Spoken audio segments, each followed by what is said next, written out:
Welcome once again. Ndabaramukije. Nizera ko mumeze neza mwese. Abakunzi bacu iminsi myinshi twari tubakumbuye. Ego aho muherereye mwese twizera ko mumeze neza. So uno munsi nifuje kubaganiriza kuri topic bamwe muri mwebwe mwadusabye. Turafise inshuti yacu isanzwe ba mu gihugu ca Zambia yaragerageje kutubaza, rero urumva icyo kibazo twagira twishure en general, n'abandi ndazi ko hari abandi bashaka kumenya bimwe mu bijanye n'ivyo tugira tuyageko. No kuvuga yaratubajije ati turashaka muzotubwirira amatohoza, turabona yuko mukunda kugira amatohoza ku bintu bitandukanye, aradusaba yuko twomugirira amatohoza ku bijanye n'ubuzi bwa online. Benshi barakunda kubona amatangazo haba kuri Facebook, za Instagram n'ahandi babwirwa ku bintu bijanye novuga n'ubuzi, bakababwira ati applyinga akazi muri Canada, muri Amerika, hehe Australia. Rero iyo njuti yacu yaratubwiye ati none jewe ko nagerageje ku applyinga bigenda gute mu nyuma ko mbona bariko batubwira bati biriko biragenda neza, riha amafaranga ngana nuko. Aratubwira ati mbega none ni yahe site y'ukuri umuntu ashobora kuvuga ati ndonse kwa kazi yaba internship canke bya bintu byo gukora uri mu volontaire udahembwa canke byo gukora ushobora guhembwa ariko hanze cyane mu bihugu bya Buraya. Inyishu rero uno munsi turabazaniye nkuko mubizi, abatagira subscribe kuri Cankuzo TV katubasabe ngo mugire subscribe. Nimba ari ubwa mbere ubonye ni chaîne nziza cyane yigisha ibintu bitandukanye. Abagize subscribe nabo turabashimiye, mubandanye mu partager video zacu kugira ngo zishobore gushikira benshi, kuko ni benshi bifuza kumenya byinshi kubijanye n'ibi bintu tuba turiko turabasigurira. Kaze rero mu kiganiro nkuko mubizi ni Eric Nzoyisaba muri kumwe mu kiganiro cy'uno munsi. Tudatevye rero nagira nishure abantu bafise utubazo benutwo. Cyane murakunda kubona amatangazo, bakarunka link, bakarunka amafoto meza, amafise ama background meza inyuma berekana ibihugu bisagara byiza, bakavuga bati urashaka ku applyinga akazi ngaha aha cha hano. No kuvuga ni ibintu bimaze gushikira abantu benshi, bamwe bakanibwa. Hari ikiganiro tugeze gukora kubijanye n'ubusuma bubera kuri za internet, kumbure bamwe ntibabimenye canke ntibaracumva ico kiganiro, ariko muravye ngaha muri izi video zo munsi mashobora kubona ico kiganiro. No kuvuga rero uko bimeze, n'abantu bicara bakiyumvira ingene bashobora kuronka amafaranga bakaja hamwe. Mu gihe yifitiye internet akigira na computer yiwe, we wari ku kazi, no kuvuga ashaka ibintu bikwatrack, donc bikwatira kugira ngo winjire muri iyo linki, kuko abantu benshi of course barifuza akazi, barifuza kuronka ubuzi bwiza hanze y'u Burundi, mu za Buraya, Amerika. Rero azi neza yuko niyaguhendesha ivyo utegeza kwinjira muri iyo link, uklike ko applying, hanyuma ibikurikira nibigenyene mwabonye kumbure nimba bimaze kuba. Abenshi barahendwa, barashaka kukubwira ati muri Canada company kanaka iri kwirarondera akazi, akaca kubwira ati apply.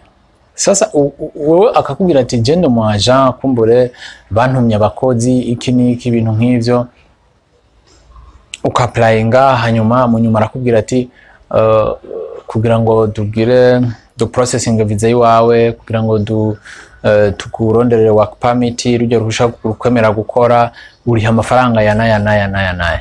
Rero ukaba wizeye, barakunsha ama email menshi, kuko barakubwira aho wuzuza amazina, bakakubwira aho wuzuza ibintu kanaka bitandukanye mu idondoro yiwawe. Mu nyuma bakakubwira ati visa yawe iri ready, ariko nishobora gusohoka mu gihe utarayirihira. Work permit yawe gukora muri Canada iri tayari, donc iri ready, ariko utegeza kuyirihira amadolari kanaka. nukuvuga utabizi urabigwa muri uwo mutego kandi bakwereka nko kumengo na mahera make $50 $20 umunyuma niho bashaka kukubwira ibibazo kanaka ati kumbere twabonye ukuntu ushaka kuriha $100 buke bukubaza usanga wariyibwe atabyuzi. Akarorero barakubwira ngo muri Canada uzohembwa $4,000 4 cyangwa 5 ku kwezi, ariko mukibagira yuko Canada, Amerika, Australia, ibihugu bya Buraya nabyo birafise abantu kandi benshi.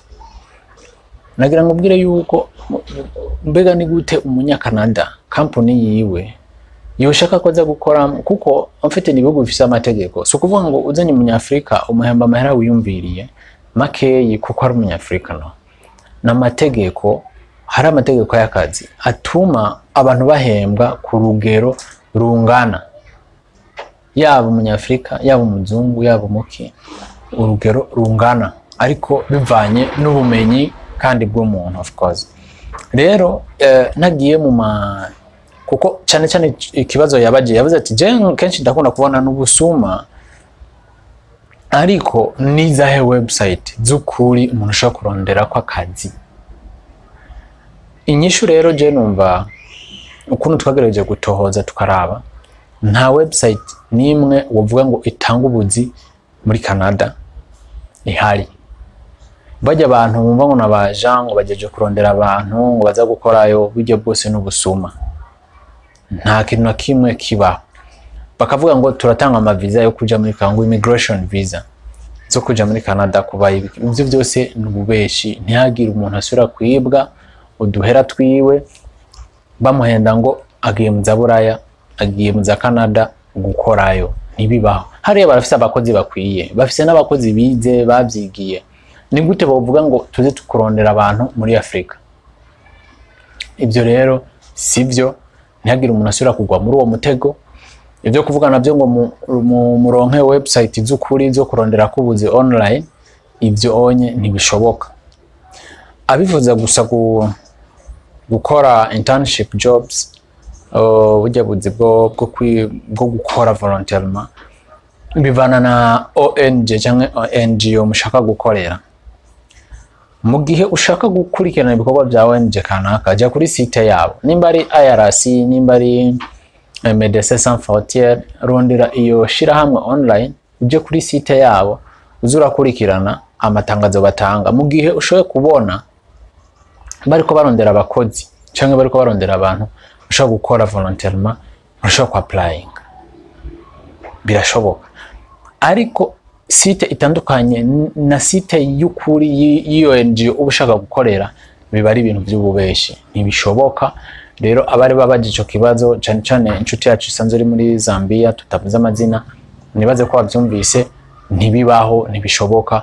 Uburyo bwonyene buhari bwo kwimukira, kuko benshi baba bashaka kwimukirayo naho baba bagiye forme yo gukora canke yo kurondera ubuzi canke iki, nukuvuga ni guca mu mategeko y'ukuri, ukaja muri ambassade ugasaba visa. Niba visa uyihabwa kumbure kuri invitation canke immigration visa, kumbura ari nk'umuntu wawe yagutumye ko, ni sawa, birashoboka. Ariko shortcut canke guca ku ruhande binyuranije n'amategeko y'ivyo bihugu ntibishoboka, ntibibaho, ntibikunda. Nize rero ko inyishu muyumvise, ata muntu n'umwe azosura guhendwa. Inyishu niyo, nuko bimeze, ukuri nuko bimeze. Ndabashimiye rero musangize video abandi. Ni benshi bifuza kumenya ibintu nk'ibi, ni benshi bamabibwe, ni benshi bama basaba udufaranga twabo ngo baronse ubuzi online. Rero ndabashimiye cyane, mubandanye mukurikirana ibiganiro byacu kuri channel. Nabasabe kandi abatagira subscribe mwibuke kugira subscribe, mufyonde no kamenyetso k'inzogera munsi kugira ngo imisi yose dusize ko ibiganiro mube abambere kubibona no kudukurikirana. Murakoze cyane, ndabashimiye cyane. Muri kumwe na Eric Nzosaba, dusubire mu biganiro bikurikira bitandukanye nibi. Murakoze cyane.